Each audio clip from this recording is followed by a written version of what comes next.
What up, what up, what up? It's your boy Jane88. Make sure you like, comment, subscribe to the channel for the latest in hip-hop reviews, documentaries, album reviews, battle rap predictions, battle rap recaps, all that good stuff going down this channel. Make sure you hit that notification bell as well to stay tuned anytime I upload a video. Appreciate the support and the views. Stay tuned. All right, y'all. Today I'm going to go ahead and review the highly anticipated album from hip-hop artist Pusha T. It's been about 3-4 years since his last body of work, Daytona, which in my opinion is a classic. It's definitely a classic album. 7 tracks of no skips. And I think this was his highest selling album to this date as far as solo projects are concerned. We got Pusha T's new album, It's Almost Dry, which dropped this past Friday. 12 amazing tracks. I think this album is pretty strong. I'm going to get into the details, of course, go by one for each track. I'm not going to make it too long-winded. I want to make this a short recap review, and I'm going to do this for more albums that I think are Album of the Year contenders. So let's get into it. All right, the intro song is called Brambleton.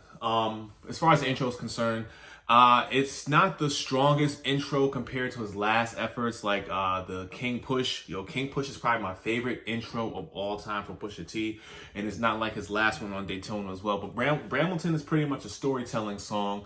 Explains about the whole situation with his former manager and everything like that. He gets into details.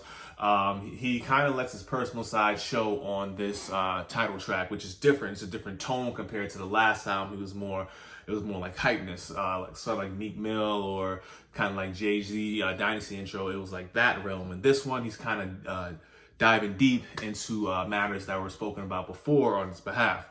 So this is an interesting title track. As far as I'm gonna do this ranking too. Might as well get into it. As far as for an intro track, 1 through 10, I'm gonna give this intro track, Brambleton, I'm gonna give it an 8. As far as 8 out of 10 intros for the whole album, I'm gonna give this title track, the intro, Brambleton, I'm gonna give it an 8 out of 10. The second song on the album, Let the Smokers Shine, in the Coupe. I wasn't really a big fan of the beat, but he absolutely killed the lyrics on this. The beat is but the flow, the lyrics, everything else makes up for it. This is one of the tracks that I felt was a little on the he could have left it off, but for the mood of the project, it's on there. I won't say it's a skippable track. I just think you need to listen to it more than 2-3 times to actually get a feel in that track. So as far as a 1 out of 10 scale on Let the Smoker Shine in the Coupe, I'm gonna give that song a 7.5 out of 10.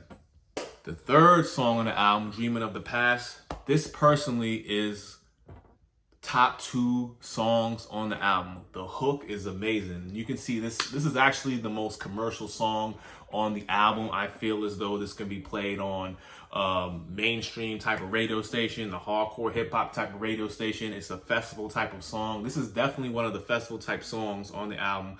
I actually love this. I love the hook. I love his flow on this too. He didn't try to go too lyrical. I see he was trying to do on this album. He's trying to make it very easy to digest as far as the bars and lyricism is concerned. I really, really like this track, Pusha T. And if I'm going to give this track on a scale of 1 to 10, I'm going to give this track a 10. Yes, Dreaming of the Past featuring Kanye West. It is a 10. I like the quotable about, I used to like Will Smith, the Fresh Prince house, but I didn't like how the kitchen was set up. I'm paraphrasing, of course. So yeah, on a scale of 1 through 10, for this song, I'm going to give it a 10. That song on the album is a 10. The next song on the album is Neck and Wrist, produced by Pharrell, and it's featuring Jigga Man, Jay-Z. This is also an amazing record on the album. Pusha T, he snapped. The Cartier lyric was fire, and he added Jay-Z to it. I like the way they flowed, and then also they had different flow patterns. Jay-Z didn't try to go too out the way left. He pretty followed the same melody as Pusha T did on his verse, and they complement each other well. Jay-Z and Pusha T work well. They work very, very well together. I'm actually surprised. And this is their third collab, as a matter of fact. They did the Soul Paul, they did DDA, and now Neck and Wrist. It's a very, very digestible track. It bumps pretty hard inside of the whip and on the speakers. Now, I'm going to give this out of 1 to 10. I'm going to give Neck and Wrist featuring Jay-Z. I'm going to give that a 9 out of 10 on the whole album. The fifth song on the album, Just So You Remember, son, Pusha T did not take a bar off of this song. This is probably the most bar-heavy song on the album. Millionaires are made out of middlemen. The hole in the roof is not from the ceiling fan. The millionaires are made out of middlemen. The hole in the wall is not from a ceiling fan. The hole in the attic is not for a ceiling fan. That's what it is. My bad, and I'm not cutting this off. But yeah, this is the bar heavy song off of the King Pusha T album. It's Almost Dry. So many quotables. If you love lyrics, if you're a fan of lyrics, this is the song for you. He kind of takes a little bit of shots at Drake a little bit. Maybe. Matter of fact, the bar I just said is kind of alluding to that, but it's for you guys to decide. As far as a 1 to 10, I'm going to give this a 9 because it all depends on what you're looking for in a song. If you're looking for straight bars and beats, this is the song of the album for bars. So I'm going to give this record a solid 9 out of 10 off the album. The number 6 song is Diet Coke. This beat's about 15 years old, according to Pusha T and Kanye. I think it was for 88 keys. But then I guess Kanye saw the vision. At first, Pusha T said he didn't even like the beat like that. He just followed Kanye West's vision. They did the whole black and white video to make it look like Flavor in Your Air. Diet Coke is cool. You can tell it's one of the earlier records on there. The beat's all right. Pusha T makes up for the lyrics. There's really nothing much I can say. It's a good record. But it's not the most outstanding record on the album. He always delivers with the lyrics. So Pusha T's never gonna slack with the lyrics, just in my opinion. It's just the production is like, iffy sometimes with different fans who's used to the boom bap smooth Pusha T, and then he's branching off to make his beats and his sound more to the time. So people might be a little wary of that. So this beat's kind of traditional to what he used to rap on back in the 05, 06 era. I'm gonna give this song. I'm going to give it a 7.5 out of 10. It's all right. It's nothing really special. But yeah, Diet Coke, I'm going to give it a 7.5 out of 10. All right, the number 8 song is Call My Bluff. I love the beat on Call My Bluff. And I love the hook. Well, hook, bridge. I really love the beat, and I really love the hook for Call My Bluff. It's definitely one of my favorite beats on the album. Pusha T delivers as well. It's a good song. Nothing more I can say. I can see niggas gonna dress 1-800 Call My Bluff. Paraphrasing, of course. I like the way he flows, like na na na na na na na na na na na na na na na na, so to make it easy to follow. So yeah, Call My Bluff is a good song. So I'm gonna give that song an 8 out of 10 on the album. Number 9 is Scrape It Off featuring Don Toliver and Lil Uzi Vert. I really like Don Toliver's hook. I love the hook on that. He is very, very good with the hook. So the hook is fire. I like the beat. The lyrics is good. Lil Uzi Vert's verse. It's regular. I don't think it was really needed. Pusha T could have left Lil Uzi Vert off, and the record still would have been what it was, just to be honest. But Lil Uzi Vert delivered, but it didn't really make or break the record. I like the beat on that. I can see people ride into that as well, especially with the hook. The hook is great. Lyrics are good, of course. The feature, Lil Uzi Vert, is alright. It really didn't make or break anything. So as far as if I'm gonna rate this on a 1 to 10, I'm gonna give the song on this album, Scrape It Off, I'm gonna give it 8. Number 10, Hear Me Clearly. This record is crazy as well. When I first heard this record, I was like, yo, if we're getting this on the album, this joint's gonna be fire. So Hear Me Clearly, I love the beat. I love the lyrics on that. He was snapping. This is probably his far, I think he went the hardest next to Just So You Remember. Hear Me Clearly was definitely the second song on there where he just snapped with the lyrics, and he was really, really in his bag right there. So Hear Me Clearly, I definitely like the record. I love the beat for Hear Me Clearly as well. I'm gonna give it an 8 out of 10. The next song is Open Air.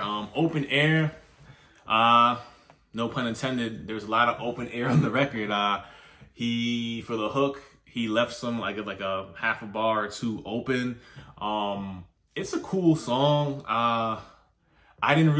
I wasn't really a big fan of that song at first. I have to listen to it more. It's definitely one of the songs I just I didn't really look forward to it, but it's an okay record. It's not really the same cocaine talk. I think it was just there. It's like an album filler, to be honest with you. The songs are not trash, but you can tell which songs are album fillers and are just there just to put it on the record. But Open Air, if you're used to the same Pusha T with the cocaine lyrics, metaphors, and hook, it's pretty much like Call My Bluff. Open Air is similar to Call My Bluff, but if I had to pick which one is better, definitely Call My Bluff is better than Open Air. Open Air is just kind of a track filler. It's all right, I guess. But if I was going to rank Open Air on a 1 to 10 scale, I'm going to give Open Air a 7.5. And finally, the outro. I Pray For You featuring Malice. No Malice, I'm sorry, of the Clips. I definitely love the beginning with the man with Laborniff, I believe is his name, Laborniff, singing in the front and the intro. It makes you gravitate into it, and the beat for that song is crazy. That's definitely probably my favorite probably number 1 or 2 favorite beats as far as production on the album. That beat is crazy, and Malice goes in. I try to milk the game, but it's only 2%. Yo, Malice, he definitely had the better verse than Pusha T on that. Everybody keeps comparing, yo, Malice is better than Pusha T. Pusha T is better than Malice.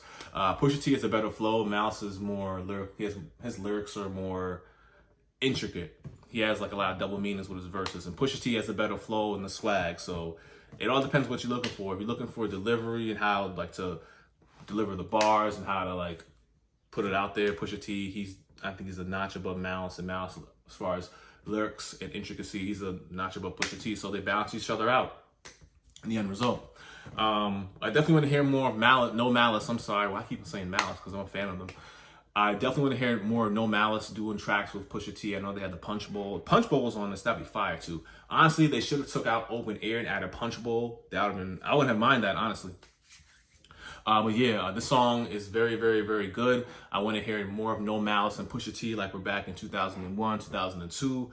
So I'm going to give that record a 9.5 out of 10. And yeah, man, that's my review of the Pusha T album. It's almost dry. Make sure you go and buy the record.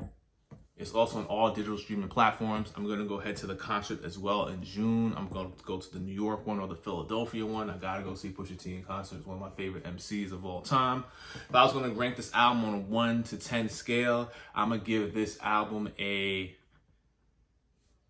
9. I'm going to give this album a 9 out of 10. It's not a classic album, so don't rush out to say it's a classic. It's not a classic album, but it is in the running so far for album of the year. Yes, this is in the running to be album of the year for hip hop. So salute to Pusha T. I'll be seeing you live in June at your concert. Make sure you like, comment, subscribe to the channel for the latest hip hop vlogs, documentaries, reviews, battle rap predictions, recaps, all that good stuff going down here. Peace.